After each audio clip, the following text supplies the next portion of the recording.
I don't really think there's an issue, Gaskin said this week.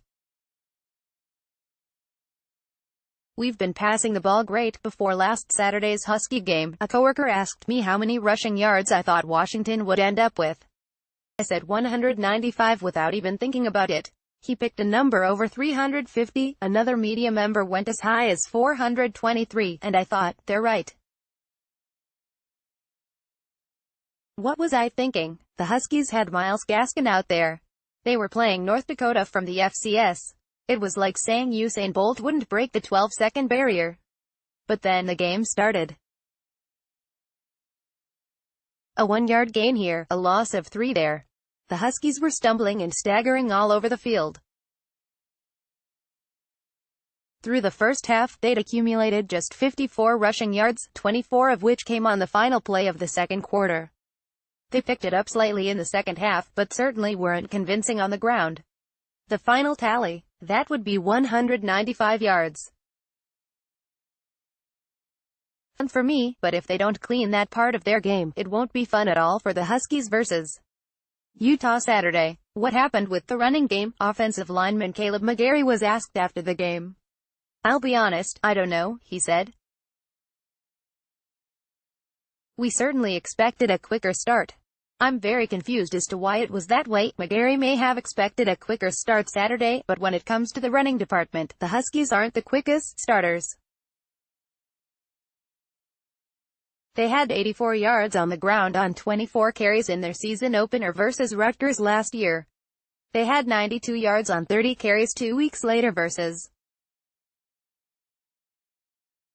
Fresno State. As for Gaskin, same story. He netted just 153 combined yards in his first 3 games of 2017. Then came Week 4 against Colorado, where he gained 202 yards on 27 carries. He went on to average 115 yards per game for the rest of the season.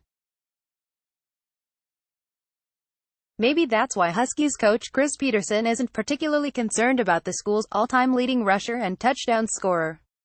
I'm not worried about Myles. That's not the issue. We've got 5 guys that gotta get on the same page, said Peterson, whose team was limited to 102 yards on 33 carries in its Week 1 loss to Auburn. It takes a minute to get into a rhythm. Peterson, remember, is careful not to do too much live practicing before the season starts. The benefit is keeping as many players healthy as possible, but the risk is leaving a kink or two unironed. So yeah, it might take a minute to get into a rhythm, but considering they're about to face one of the best defenses in the Pac-12, the Huskies better hope those 60 seconds have elapsed.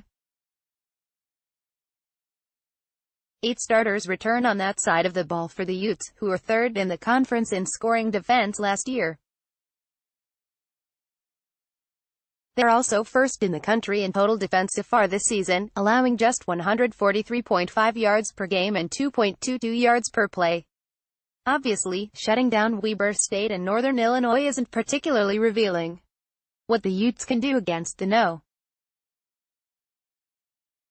10 team in the country will provide real information about their ability. It's also worth noting that the Huskies have been adjusting to life without left tackle Trey Adams, who was projected as a top 10 draft pick before he got hurt. They also didn't have starting center Nick Harris Saturday. So is it just a matter of adjustment, or is there a genuine issue with the run? I don't really think there's an issue, said Gaskin, who is averaging 4.0 yards per carry this season.